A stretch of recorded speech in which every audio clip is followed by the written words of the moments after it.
지난주에 우리는 하나님이 준비하시고 보내시는 자들과 함께 이곳을 영적으로 정복해 가야 한다는 말씀을 나누었습니다. 하나님은 특별한 일을 진행하실 때 그에 합당한 사람들을 보내시고 세워주십니다. 우리는 이 사실을 민수기 말씀을 통해서 계속 확인해서 왔죠. 첫 번째 인구조사를 할 때 세워졌던 리더들, 그리고 가나안 정탐을 할 때 세워졌던 리더들, 그리고 가나안 땅에 도착해서 가나안 땅 정복을 앞두고 2차로 인구 조사를 했던 그 리더들과 그리고 전쟁에 앞장서야 했던 그 리더들 모두 다 달랐어요. 예외는 여호수아와 갈렙뿐이었죠. 여호수아와 갈렙 외에 나머지 모든 사람들은 상황에 따라서 하나님께서 세우시는 지도자, 리더들이 다 달랐단 말이에요. 여러분, 하나님은 이스라엘 여리고 정복을 위해서도 라합이라는 믿음의 사람을 준비하고 계셨습니다. 라합은 신분으로 볼 때, 또 도덕적으로 볼 때 아주 비천한 여인이었지만 분명한 믿음을 고백하고 그 믿음에 합당한 모습이 드러나는 하나님의 사람이었죠. 여러분, 상황적으로 봤을 때 여리고에 이런 믿음의 사람이 있었다는 걸 누가 상상할 수 있었겠습니까? 여호수아도 상상하지 못했을 거예요. 그런데 하나님께서는 그 모든 상황들을 다 뛰어넘어서 필요하다면 하나님의 사람들을 곳곳에 세워주시고 준비시켜 주십니다. 그리고 기존에 있는 사람들과 함께 그 사람들이 힘을 모아서 하나님의 나라를 이 땅 가운데 세워가게 하신다고요. 여러분, 이것이 하나님의 방법입니다. 우리는 하나님이 세우시고 보내시는 자들과 함께 이 땅을 영적으로 정복해 가야 합니다. 여러분, 두동을, 영혼을, 신앙을, 난문을, 지사를 영적으로 정복하는 일들은 지금 있는 우리 인원만으로는 너무 힘에 버겁습니다. 불가능합니다. 그런데 하나님께서 우리가 하나님의 뜻에 합당한 마음을 계속 품고 기도하고 있다면 반드시 사람을 보내주시고 우리 안에서 합당하게 그 일들을 감당할 사람들을 세워주실 겁니다. 우리는 그들과 함께 하나님의 시선으로 이 지역을 바라보면서 영적으로 정복해 가면 된다는 것이죠. 하나님, 그렇게 우리 모두가 그렇게 하나님의 마음을 품고 나아갈 수 있기를 주님의 이름으로 축원드립니다. 오늘은 하나님이 세우고 보내는 자들과 함께 동역해서 일을 해갈 때 어떤 태도와 어떤 자세로 일을 해야 하는지 두 정탐꾼의 모습을 보면서 한번 살펴보려고 합니다. 여리고 정탐을 끝마친 두 사람은 라합의 도움으로 정탐을 무사히 마쳤죠. 그리고 이스라엘 백성들이 지치고 있는 그 땅으로 다시 돌아왔습니다. 돌아와서 이제 여호수아에게 자신들이 정탐한 내용들을 아주 자세하게 다 보고하고 있습니다. 오늘 우리가 읽은 23절 말씀 보면 그들이 겪은 모든 일을 고하고 라고 말씀하고 있죠. 여러분, 그들이 겪은 모든 일, 라합과 관련된 일 앞에 등장하고 있었으니까 그 일에 대해서 이들은 여호수아에게 보고했을 겁니다. 여러분, 이것만 보고했을까요? 이들의 정탐 목적이 뭐였죠? 여리고 성이 어떠한지를 알아보기 위해서 들어갔던 거잖아요. 예, 오늘 우리가 읽었던 본문에 자세하게 나오진 않지만 분명히 여리고 성과 관련된 다양한 사실들을 자기들이 눈으로 확인한 사실들을 여호수아에게 보고했을 것입니다. 여러분, 그런데 오늘 우리가 읽은 말씀을 좀 더 분명하게 뚜렷하게 이해하기 위해서는 여리고가 어떤 성인지 알 필요가 있습니다. 여러분, PPT 그림 보시죠? 이들이 정탐한 여리고 성은 아주 나지막한 언덕 위에 세워져 있었던 성이거든요. 여러분, 여기 그림 보시면 여기 이 그림이 여리고 성의 성벽을 부분적으로 지금 보여주고 있는 그림입니다. 외벽과 내벽이 이렇게 두 벽이 지어져 있었는데 외벽은 보면 밑에 돌로 바위들로 쌓아 올린 옹벽이 있었거든요. 이 옹벽의 높이가 5m였어요. 5m 위에 진흙으로 만든 벽돌로 쌓은 외벽이 높이 7m로 이렇게 쌓여져 있었습니다. 두께는 2m였습니다. 엄청나게 이 성벽 하나만으로도 돌로 받치고 있고 위에 진흙의 벽돌 두께 2m, 엄청나게 견고한 성벽이죠. 이게 외벽이었어요. 외벽이 있고 난 다음에 그 다음에 제방이 이렇게 있고 그 다음에 안에 내벽이 있었어요. 이 내벽도 진흙벽돌로 만든 내벽이었고 두께는 2m. 그런데 여러분 여기서 외벽의 제일 밑바닥부터 시작해서 내벽의 제일 밑바닥 이 높이 차이가 14m였단 말이에요. 여러분 이게 무슨 말인 줄 아세요? 외벽을 무너뜨리고 내벽으로 올라가도 여러분 여기 올라가는 사이에 위에서 내려 쏘는 화살들과 여러 공격들로 인해서 여리고성 정복하는 공격하는 군인들이 엄청난 희생을 치러야 된다는 얘기입니다. 여러분 이런 성벽으로 여리고성 전체가 뺑 둘러쳐져 있었습니다. 여러분 굉장히 견고한 성이죠. 여러분 이런 부분들은 여러분들이 많이 들어보셔서 알고 계실 거라는 생각이 듭니다. 여리고성은 진짜 무너뜨리기 힘든 성이었어요. 난공불락의 성에 가깝다라고 말해도 과언이 아니었습니다. 이것뿐만이 아니라 그 다음 그림 보여주시면 내벽 안쪽에 이 넓이가 지금 평수로 따지면 한 7,400평 정도 되었습니다. 생각보다 작죠? 7,400평 정도예요. 여러분 외벽 안쪽으로 기준 삼으면 11,000평 정도 되는 성의 넓이입니다. 11,000평 정도 되고 이 여리고성 안에 살고 있는 주민은 평상시에는 한 2,000여 명 정도. 엄청 작죠? 여러분 이때 이 당시 지금 이스라엘이 눈앞에 와 있잖아요. 그리고 요단강 동쪽 편에 이스라엘 백성들이 이미 다 쓸어버렸죠. 이스라엘 동쪽 편에 있는 족속들을 이미 이스라엘이 다 쓸어버렸어요. 그래서 이때 이 당시에는 전쟁 상황이에요. 성 밖에 있던 사람들이 여리고성으로 피난 와서 여리고성 안에는 지금 5,000명에서 6,000명 가량 살고 있었을 거다. 학자들은 이렇게 추측합니다. 평상시에는 2,000명.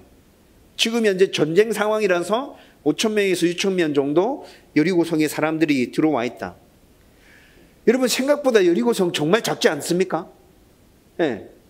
여리고성 뭉개고 난 다음에 이스라엘 백성들이 그 다음에 맞닥뜨리는 성이 아이성이죠. 성경의 아이성을 뭐라 얘기하죠? 작은 성이라. 아이성은 작은 성이라. 그래서 이스라엘 백성들 중에 군인들 중에 일부분만 아이성 올려보내죠. 여러분 그런데 실제 크기를 비교하면 아이성이 여리고성보다 3배나 더 컸습니다. 그런데 왜 아이성을 작은 성이라 성경에서 얘기하고 있죠? 견고함의 면에서 아이성은 여리고성에 비교도 되지 않았습니다. 여리고성은 작았지만 엄청나게 견고한 성이에요. 이스라엘 백성이 아니라 이때 이 당시에 최강의 전력을 자랑하고 있었던 애굽의 군대들이 여기 와도 이 성을 뭉개는 게 힘들 정도였다고요. 여러분 이렇게 여리고성이 굉장히 견고하게 쌓여져 있었습니다. 여러분 이 사람들은 지금 누구를 바라보고 있는 거예요? 정면에 진치고 있는 누구를 바라보고 있는 거죠? 이스라엘 백성들을 바라보고 있습니다. 여러분 여리고성 안에 지금 전쟁 상황에서 5,000명, 6,000명 정도 있었다 말했죠? 이스라엘 백성들의 수는 얼마입니까? 장정의 수만 60만 명입니다. 모든 인구들 다 치면 200만 명이 넘습니다. 지금 여리고성에 있는 사람들은 그 이스라엘의 진치 모습을 바라보고 있습니다. 여러분 완전 소름이 돋고 두 발에 힘이 쭉 풀리겠죠? 밤에 그 광경을 내려다볼 때는 어땠겠어요? 밤에 이스라엘 진지의 불이 곳곳에 불이 쫙 이렇게 불빛이 나타나고 있는데 200만 명이 피워내고 있는 그 불빛 여러분 상상해 보십시오. 여리고성 주민들은 진짜 오금이 저렸을 거예요. 수적으로는 도저히 게임이 안 되는 상황입니다. 그런데 여리고성 안에는 엘리사 샘이라는 샘이 있었거든요. 그런데 이 샘이 이 근동 지방에서 수량이 제일 풍부한 샘이었어요. 수량이 엄청나서 이 샘의 물을 끌어다가 농사를 지을 수 있을 정도로 샘의 수량이 풍부했고, 그리고 이것뿐만이 아니라 여리고성은 요단강 근처에 있었던 성이잖아요. 요단강이 흐르고 있었기 때문에 비옥한 토지에서 생산되는 식량도 굉장히 풍부했던 곳입니다. 여러분 종합해서 이제 생각해 보십시다. 여리고성이 난공불락의 성벽을 갖추고 있습니다. 작은 성이었지만 엘리사 샘에서 솟아나는 아주 풍부한 수량을 확보하고 있습니다. 이것뿐만이 아니라 요단강 근처 땅에서 생산되는 식량도 굉장히 많이 비축하고 있는 상황입니다. 여러분, 이런 상황에서 여리고 성 안에 들어간 주민들이 이스라엘 백성들을 바라보면서 오금이 저리고 치가 뚫리고 두 다리에 힘이 풀리지만 성벽을 걸어 잠그고 그곳에서 그냥 세워라 내워라 이렇게 하면서 흘려보내고 있다면 이스라엘 백성들은 여리고를 무너뜨릴 방법이 없습니다. 여러분, 이런 상황에서 두 정탐꾼이 여리고성을 다 둘러보고 왔죠? 다 둘러보고 왔습니다. 그리고 오늘 우리가 읽은 22절에서 24절의 내용은 최종 보고를 하는 내용입니다. 여호수아 앞에서 이 상황들을 지금 최종적으로 보고하고 있어요. 그런데 24절에 나타나는 두 정탐꾼의 최종 보고의 내용은 믿음의 고백과 믿음의 반응입니다. 우선 두 정탐꾼이 이렇게 얘기하죠. 믿음의 고백으로 여호와께서 그 온 땅을 우리 손에 주셨으므로 라고 고백합니다. 여러분, 이들의 고백대로라면 지금 정탐하는 것만 끝난 상황이잖아요. 그런데 이들의 고백대로라면 정탐만 끝냈는데 이미 여리고성은 자기 것이 되었어요. 이스라엘 백성 것이 되었어요. 여러분, 이 말만 잘 살펴보면 지금 분명히 그렇습니다. 전쟁도 치르지 않았는데 지금 여리고성 우리 거라는 거예요. 왜 우리 거죠? 하나님이 우리에게 주셨습니다. 우리 겁니다. 이들의 이 말은 진짜 믿음의 고백이었습니다. 지금까지 살펴본 여리고를 여러분, 이스라엘 백성들이 그냥 그때 그 당시에 그들이 처해 있는 당면하고 있는 모습만 딱 놓고 생각해 본다면 여리고를 무너뜨릴 수 있습니까? 절대 없어요. 객관적인 사실만 놓고 보면 이스라엘은 절대로 여리고를 무너뜨릴 수 없습니다. 성벽은 아주 견고했고 물과 식량은 풍부했고 시간도 여리고의 편이었습니다. 여러분, 식량이 떨어질 때까지 1년이고 2년이고 포기하고 그냥 기다리면 되지 않냐 이렇게 생각할 수 있습니다. 그런데 여러 전쟁사를 한번 살펴보십시오. 힘이 막강한 군대가 전쟁을 일으켜서 한 성을 점령하기 위해서 치고 들어왔죠. 포위했습니다. 그런데 그 포위한 상황에서 빨리 이 성을 함락시키지 못하면 스스로 자기들 안에서 자중질환이 일어나서 무너지는 모습들을 전쟁사에서 우리는 너무나 많이 확인할 수 있습니다. 여러분, 1년이고 2년이고 세워라 내워라 하면서 기다리면 여리고 성 안에 있는 백성들에게 유리한 상황인 거예요. 밖에서 바라보고 있는 이스라엘 백성들에게는 하나도 유리한 상황이 아니라는 것이죠. 여러분, 정탐꾼들은 여리고 성 안을 직접 다 둘러보고 왔기 때문에 그 누구보다도 이 사실을 잘 알고 있었습니다. 그런데도 왜 이렇게 정탐 보고 마무리를 했을까요? 왜 이렇게 보고 마무리를 하고 있죠? 하나님의 말씀에 근거한 믿음 때문에 이들은 이렇게 보고를 최종 마무리 짓습니다. 가나안 땅에 대한 약속은 아브라함부터 시작해서 모세와 여호수아에게까지 계속해서 하나님께서 주신 약속입니다. 여호수아 1장 2절과 3절 말씀을 확인해 봐도 하나님께서 여호수아에게 명령하십니다. 가나안 땅으로 이스라엘 백성들을 이끌고 들어가라. 네가 밟는 모든 땅을 내가 너한테 줄 것이다. 여러분, 지금 여리고를 눈앞에 두고 있는 상황에서도 하나님은 여호수아에게 똑같은 명령을 하셨단 말이에요. 여리고를 정탐한 두 정탐꾼은 눈에 보이는 객관적인 사실보다는 하나님의 이 약속의 말씀이 더 중요했습니다. 그리고 하나님의 약속에 대한 믿음을 담대하게 선포한 것이죠. 여리고는 이미 우리 것입니다. 가면 됩니다. 히브리서 11장 1절과 2절 말씀을 보면 믿음에 대한 정의가 나옵니다. 한 달 전쯤에 전사님이 믿음에 대한 정의를 이 말씀을 통해서 한번 설명해 줬어요. 그런데 저는 개인적으로 김동호 목사님이 믿음에 대한 정의를 아주 쉽게 풀어서 설명해 주었는데 그 설명을 너무나 좋아합니다. 아, 믿음이 이런 것이구나. 이 설명 진짜 쉽게 이해할 수 있도록 성도들 귀에 쏙쏙 들어오도록 설명해 주고 있구나. 여러분, 믿음에 대한 정의를 제가 다시 여러분들에게 설명해 드리려고 합니다. 여러분들의 믿음이 이런 믿음이었으면 좋겠습니다. 여러분, 히브리서 11장 1절 2절 말씀 보면 믿음은 바라는 것의 실상이라고 얘기하고 있죠. 실상, 바라는 것의 실상.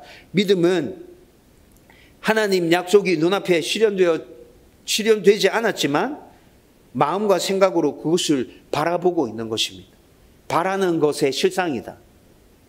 하나님이 분명히 약속해 주신 약속의 말씀이 있습니다. 그 약속이 지금 우리 눈앞에 실현돼서 나타났습니까? 아직 나타나지 않았어요. 그런데 하나님의 말씀은 분명히 존재하고 있다고요. 그래서 믿음이 있는 사람이라면 그 약속의 말씀을 붙들고 하나님께서 이루실 일들에 대해서 머릿속으로 그림 그리며 상상하는 것입니다. 그리고 그 머릿속에 그려진 그림을 바라보면서 하나님이 이루실 일들을 미리 내다보고 있는 것이죠. 이것이 믿음입니다. 예를 들어 볼까요? 여러분, 명절을 우리가 매년마다 2차례씩 아주 중요한 명절을 보내죠. 여러분, 명절이 내일입니다. 명절이 내일인데 보통 주부들은 오늘 뭐 합니까? 명절 음식 준비하죠. 명절은 내일이에요. 아직 오지 않았어요. 그런데 왜 오늘 명절 음식을 준비하죠? 시간이 흘러간다는 것에 대한 믿음이 있기 때문에 그렇습니다. 하루에 24시간, 분명히 이 시간은 정확하게 흘러가. 명절은 오늘이 아니지만 내일이지만 시간이 흘러가서 내일 분명히 명절이 다가와. 그러니까 우리는 지금 명절에 가족들과 함께 나눌 음식을 준비해야 돼. 여러분, 이 믿음이 있기 때문에 음식을 준비하고 있는 것 아닙니까? 내일 다가올 명절을 여러분, 음식을 준비하고 있는 주부들은 미리 내다보고 머릿속에 그림 그리고 있는 것입니다. 가족들과 함께 한 상에 둘러 앉아서 명절 음식을 먹고 있는 모습들을 머릿속에 그림 그리고 있다는 것이죠. 여러분, 믿음은 이런 것입니다. 하나님이 주신 약속의 말씀이 있습니까? 그 약속의 말씀을 소홀하게 대하지 마십시오. 그 약속의 말씀을 붙들고 구체적인 그림을 그리십시오. 여러분들의 허공, 상상 이런 게 아니라 말씀에 근거해서 구체적인 그림을 그리란 말이에요. 그 그림을 지속적으로 바라보고 있으란 말이에요. 여러분, 이게 믿음이에요. 두 번째 또 믿음은 뭐라 얘기합니까? 보이지 않는 것의 증거라 얘기합니다. 여러분, 믿음은 하나님 약속에 근거해서 바라고 소망하는 것들이 이루어진다는 증거입니다. 내 안에 믿음이 있다는 것은 하나님의 약속이 분명히 이루어진다. 이 증거라는 말이죠. 또 쉽게 예를 들어 볼까요? 여러분, 배고픔이 있죠. 모든 사람들은 배고픔을 느낍니다. 배고픔을 느낄 때 우리는 냉장고 문을 열어서 음식을 찾습니다. 여러분, 왜 그런 행동을 하죠? 배고픔이 지금 무엇을 얘기하는 거예요? 배고픔을 느낀다는 말은 이 땅에 너가 먹을 음식이 분명히 존재해. 여러분, 이것을 분명히 증거해서 보여주고 있는 사실이라고요. 그래서 우리는 배고픔을 느낄 때 냉장고를 뒤지고 그 다음에 싱크대를 뒤져서 먹을 것을 찾는 거예요. 집 안에 먹을 것이 없으면 집 밖에 나가서라도 먹을 것을 찾는 거예요. 분명히 내가 배고픔을 느낀다는 것은 내 허기를 채워줄 먹을 음식이 있다는 거야. 여러분, 만약에 하나님께서 세상을 창조하셨는데 배고픔을 느끼게 창조하시고 난 이후에 우리가 먹을 음식을 만들어 놓지 않았다면 여러분, 그 하나님의 창조가 논리적으로 합당한 것이 맞습니까? 아니죠. 그렇죠? 여러분, 이 사실과 마찬가지로 우리 가운데 믿음이 있다면, 내 안에 어떤 믿음이 생겼다면 그것이 허황된 상상이나 망상에 근거한 것이 아니라 하나님의 말씀에 분명해서 분명한 믿음이 생겨났다면 이건 무엇을 얘기하는 거라고요? 이 믿음이 반드시 이루어진다. 하나님께서 네가 믿고 있는 그대로, 하나님이 말씀하신 그 약속 그대로 이루신다라는 증거가 된다는 얘기입니다. 여러분, 믿음은 이런 것이에요. 저와 여러분들 가운데 바라는 것의 실상, 보이지 않는 것의 증거, 이 분명한 믿음이 생겨나기를 주님의 이름으로 축원드립니다. 여러분, 종합해 보면 이 두 정탐꾼은 지금 이런 믿음을 가지고 있는 거예요. 하나님께서 가나안 땅을 주시겠다는 약속만 있었죠. 여러분, 지금 여리고성은 가나안 땅 안에 있는 성입니다. 그런데 이들은 머릿속으로 그림 그리면서 하나님께서 주시겠다고 약속한 그 가나안 땅을 바라보고 있습니다. 지금 내 눈앞에 현실로 실현되지 않았습니다. 그런데 하나님이 약속하셨으니까 이거 되는 거야. 우리는 하나님에 대한 신뢰를 가지고 나아가면 돼. 여러분, 두 정탐꾼은 이런 생각 가지고 있다고요. 그들 안에 믿음이 있다는 것, 그것 자체를 가지고 반드시 하나님이 이루어 주신다는 증거야. 이건 반드시 이루어져.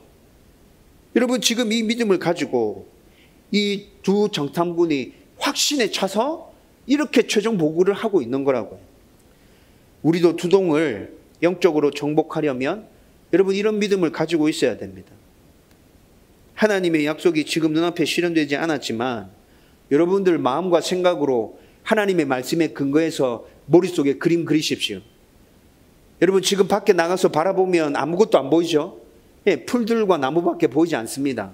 빈 땅만 보입니다. 눈에 보이는 그대로만 바라보고 계십니까? 저는 이곳에 세워져 있는 아파트가 보입니다. 저는 이 땅에 세워져 있는 수많은 건물들이 보입니다. 사람들이 오고 가는 모습들이 보입니다. 그들 중에 하나님 택하신 백성들이 있을 겁니다. 예수 믿어야 될 사람들이 있을 겁니다. 저는 그 사람들이 보입니다. 우리가 이 땅에서 하나님이 주인이신 교회를 온전하게 세워간다면 하나님께서 그 사람들을 우리 교회에 붙여주실 것입니다. 그들과 함께 우리는 계속해서 하나님 주인이신 교회를 더욱더 견고하게 세워갈 수 있을 것입니다. 저는 그런 그림이 보인다고요. 여러분, 그래서 그 믿음을 가지고 담대하게 선포하는 것입니다. 우리는 두동을 영적으로 정복해야 합니다. 하나님께서 바라시는 일입니다. 하나님 기뻐하시는 일입니다. 여러분, 하나님이 주인이신 교회를 세워가는 것, 성경에 근거한 선포 아닙니까? 하나님이 주인이신 교회를 세워가야 된다. 여러분, 일일이 성경에 있는 말씀들을 들이대면서 여러분들한테 다시 확인시켜 드려야 됩니까? 여러분, 하나님이 주인이신 교회는 모든 성경들을 다 뒤져봐도 분명한 하나님의 뜻이 맞습니다. 그리고 또 하나님께서는 창세기 12장에서 아브라함을 통해서 이미 예수 믿는 하나님의 자녀들은 모든 사람들에게 축복의 통로가 되어야 함을 말씀해 주셨습니다. 여러분, 이 약속은, 아브라함에게 하나님께서 주셨던 이 약속은 지금 이 시대에 아브라함의 후손으로, 믿음의 자손으로, 하나님의 백성으로 살아가고 있는 저와 여러분들에게도 똑같이 주신 약속의 말씀입니다. 하나님께서 오늘 우리에게도 말씀하십니다. 너희는 이 지역에서 축복의 통로가 되어야 돼. 너희들로 말미암아서 내가 이 지역을 바꿀 거야. 나의 나라로 세워갈 거야. 너희들이 있는 모든 곳에서 내가 영광 받을 거야. 하나님께서 그렇게 선포하고 계시잖아요.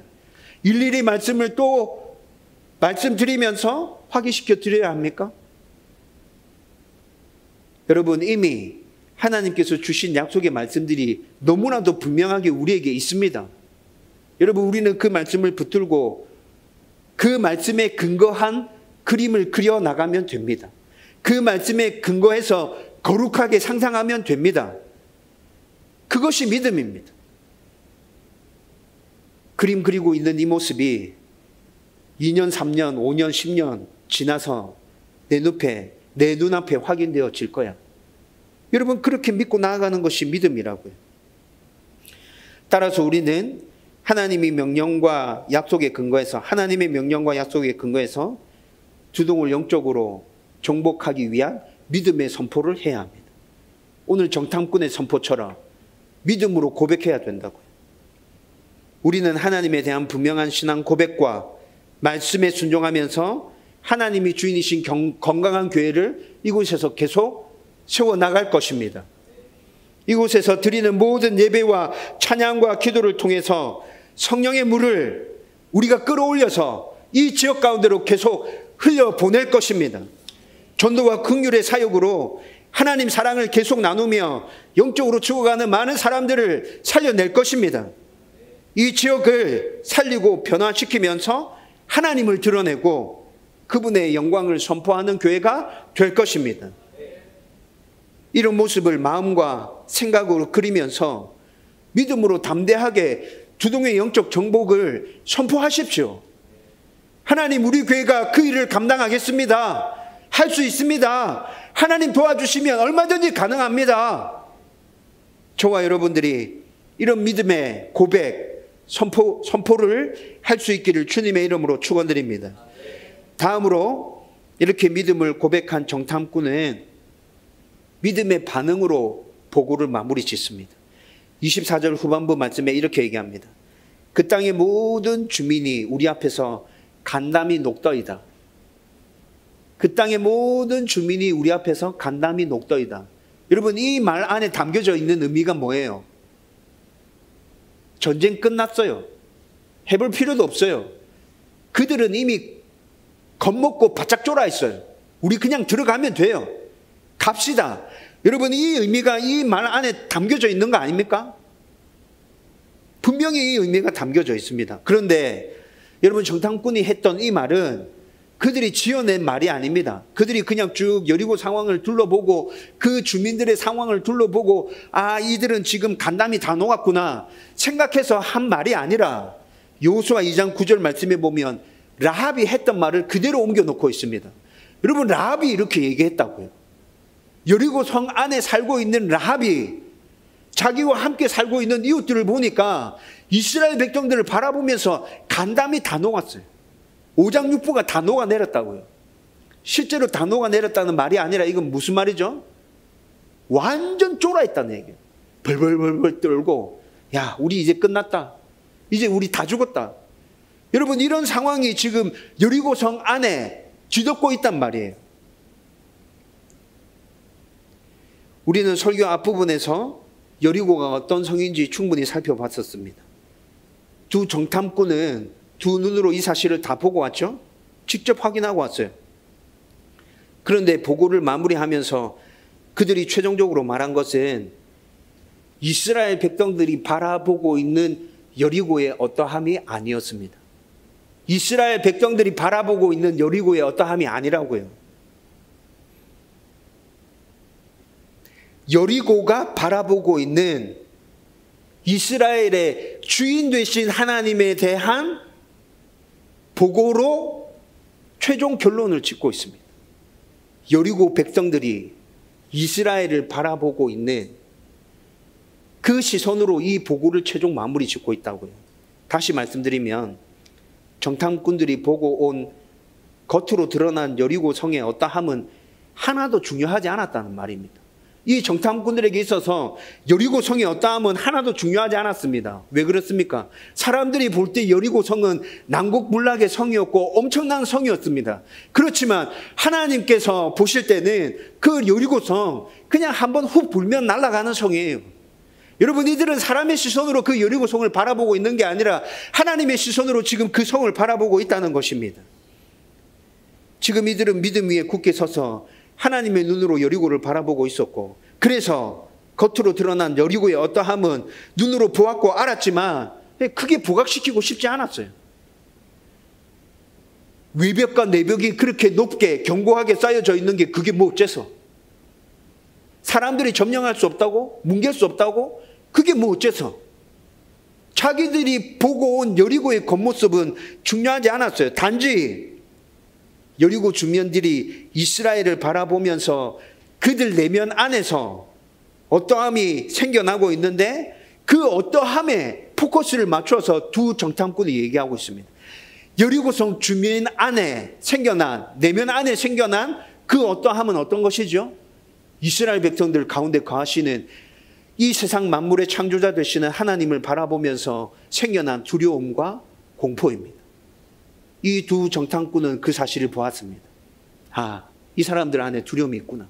공포가 있구나. 이 사람들이 지금 하나님을 보고 있구나. 그러면 문제없다. 이 전쟁 끝난 것이다. 그래서 그 두 정탐꾼은 여리고의 겉모습에 포커스를 맞춘 게 아니라 이스라엘 백성들을 바라보고 있는 여리고 주민의 내면에 포커스를 맞추어서 그들의 두려움과 그들의 공포를, 하나님을 바라보면서 생겨난 그 두려움과 공포를 선포하고 있다는 거예요. 여러분, 이것이 이들의 믿음의 반응이었습니다.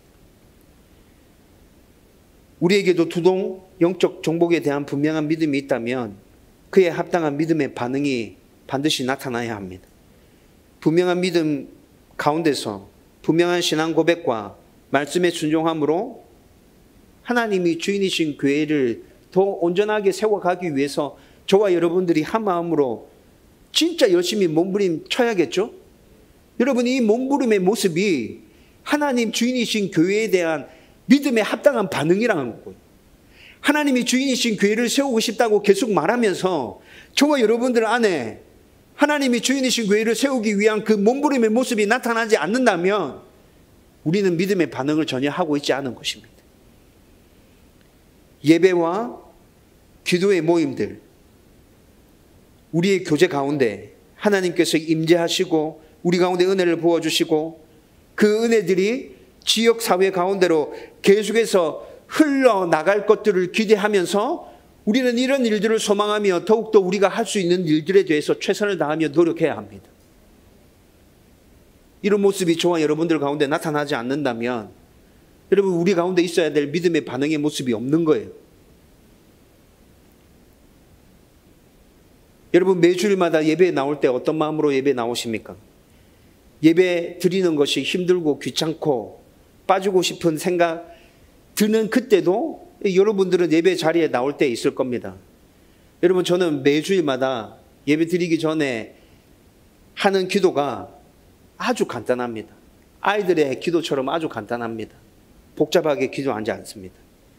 어떤 상황이든지 내 마음이 힘들고 어렵든지 기분이 좋든지 화가 나든지 짜증나든지 예배 자리로 나와서 항상 하는 기도는 하나님, 예배 드리겠습니다. 하나님, 제가 예배 드리겠습니다. 나 예배를 받아주십시오. 그냥 이거 하나예요. 하나님, 제가 예배 드립니다. 나 예배를 받아주십시오. 여러분, 그 짧은 기도를 하면서 저의 마음을 바꿉니다. 짜증나고 화나고 피곤하고 지치고 힘이 나지 않지만 하나님, 제가 지금 예배 드리겠습니다. 나의 예배를 받아주십시오. 제가 다시 한번 힘을 내보겠습니다. 제가 다시 마음을 바꿔보겠습니다. 제가 다시 하나님께 집중하겠습니다. 여러분, 예배 자리로 나올 때마다 여러분들 안에 이런 치열하게 몸부림치는 모습들이 있어야 된다. 기도의 자리에 나와서 기도가 잘 안 될 때 주여, 주여, 하나님, 아버지 이 말만 반복하고 있더라도 그 기도의 자리를 지키기 위해서 끝까지 몸부림치는 모습들이 저와 여러분들 가운데 있어야 된다. 짧은 시간이지만 그렇게 기도하는 모습이 있을 때 우리에게 나타나야 될 믿음의 반응의 모습이 제대로 나타나고 있는 거라고요. 하나님은 그런 모습들 가운데 은혜 내려주실 겁니다. 은혜 부어주실 거고 그 은혜가 이 땅 가운데로 흘러나가게 될 겁니다. 전도와 긍휼 사역에 적극적으로 참여하고 더 간절하게 기도하면서 하나님의 사랑이 우리를 통해서 이 땅 가운데 흘러가게 해주십시오. 시간이 난다면, 지금은 너무 무더워서 쉬고 있지만 시간이 난다면 오늘 하루라도 목요일날 전도 내 나가서 전도해야겠다. 여러분, 그래서 그렇게 전도에 참여하는 거예요. 앞으로 펼쳐질 긍휼 사역과 관련해서 내가 힘이 닿는 데까지 긍휼 사역을 통해서 하나님의 사랑을 이웃들과 나눠야겠다. 여러분, 이것이 우리 가운데 나타나의 믿음의 반응의 모습이라는 것이죠. 우리 안에서 일어나는 교제 가운데 사랑과 섬김, 배려, 이해, 인내, 품음, 이런 모습들을 성도들 가운데서도 계속 흘려보내면서 하나님이 주인이신 온전한 교회를 세워야 돼. 우리는 주 안에서 하나 되어야 돼. 여러분, 이 생각을 가지고 그렇게 노력하는 것이 우리 안에서 일어나야 될 믿음의 반응의 모습이라는 것입니다. 여러분, 그렇다고 해서 제가 지금 말씀드렸던 모든 것들에 다 최선을 다하라고 목사님 말하고 있는 것이구나. 여러분, 이렇게 생각하지 마십시오. 우리는 2주 전에 3주 전에 지금 있는 이곳에서 지금 우리가 할 수 있는 것, 그거 최선을 다하면 된다고 말씀드렸잖아요. 방금 말씀드렸던 믿음의 반응의 모습들 중에 나는 지금 이것에 최선을 다할 수 있고 나머지 것은 내 상황이 지금 힘들어. 그러면 할 수 있는 그 일에 마음을 쏟고 최선을 다하라는 것입니다. 억지로 시간 내지 않아도 됩니다. 여러분들이 비는 시간이 있다면 그 시간을 통해서 하나님께 여러분들의 마음을 전달해 드리십시오. 믿음의 반응을 보이십시오. 우리에게서 믿음의 고백과 믿음의 반응이 계속해서 나타난다면 두동을 영적으로 정복하는 일은 그래 오래 걸리지 않을 것입니다. 저와 여러분들이 함께 이 땅을 하나님 나라 세워갈 수 있기를 주님의 이름으로 축원드립니다. 이제 말씀을 정리하려고 합니다. 성도들이 어떤 중요한 일을 해야 할 때, 교회가 어떤 중요한 일을 해야 할 때 목사들이 오늘 설교한 것처럼 믿음의 눈으로 믿음의 반응을 하십시오 라는 설교를 자주 하는 것 우리 경험할 수 있습니다. 자주 들었을 겁니다. 여러분, 그런데 목사들이 왜 중요한 일을 앞두고 이런 설교들을 할까요? 중요한 일인데 그 중요한 일을 해갈 때 불가능하게 보일 때도 있고 너무 힘들어서 지칠 때도 있고 주저앉고 싶을 때도 있고 포기하고 싶을 때도 있어요. 그런데 말씀드렸잖아요. 이건 중요한 일이라고. 꼭 해야 되는 일이라고. 힘들다고 포기할 수 있습니까? 지친다고 그만둘 수 있습니까? 사단의 공격이 심하다고 그냥 하던 중간에 그 일을 내려놓고 말아버릴 수 있습니까? 그렇게 할 수 없습니다. 그래서 우리는 믿음으로 무장돼야 됩니다. 믿음의 눈으로 바라볼 수 있어야 되고 믿음의 반응을 보여야 중요한 그 일을 어떠한 시련과 어려움 가운데서도 우리는 끝까지 완수할 수 있게 될 겁니다. 여러분, 그리고 또 한 가지 기억하십시오. 중요한 일이고 교회가 반드시 해야 될 일이면 사단의 공격은 그만큼 더 치열하게 다가올 것입니다. 우리는 그것도 예상하고 준비해야 합니다. 그래서 믿음으로 더 굳건하게 무장해야 합니다. 실현돼서 나타나지 않았지만 하나님의 말씀에 근거해서 그림을 그리며 그 모습을 바라볼 수 있어야 된다고요. 내 안에 이런 믿음이 생겨난다는 건 이것이 반드시 이루어진다는 증거야 라는 확신을 가지고 담대하게 여러분들의 믿음을 선포하십시오. 두동을 영적으로 정복할 수 있습니다. 하나님, 우리 가운데서 솟아나는 하나님의 은혜가 이 땅을 적시게 될 것입니다. 하나님, 우리 교회를 통해서 두동이 살아나게 될 것입니다. 하나님, 그렇게 선포하십시오. 그리고 그 선포에 합당한 믿음의 반응을 보이기 위해서 여러분들의 각자의 삶에서 치열하게 몸부림치면서 사십시오. 여러분, 이런 믿음과 이러한 믿음의 반응은 다시 말씀드리는데 여러분들이 말씀과 기도를 굳건하게 붙드는 것 밖에 이것들을 온전하게 실행할 수 있는 방법은 다른 거 없습니다. 말씀과 기도를 굳게 붙들고 여러분들의 믿음을 굳건하게 만드시고 그 믿음을 담대하게 선포하시고 그 믿음에 합당한 반응을 보이시고 그렇게 함께 하나님의 나라를 이 땅 가운데 세워갈 수 있기를 주님의 이름으로 축원드립니다.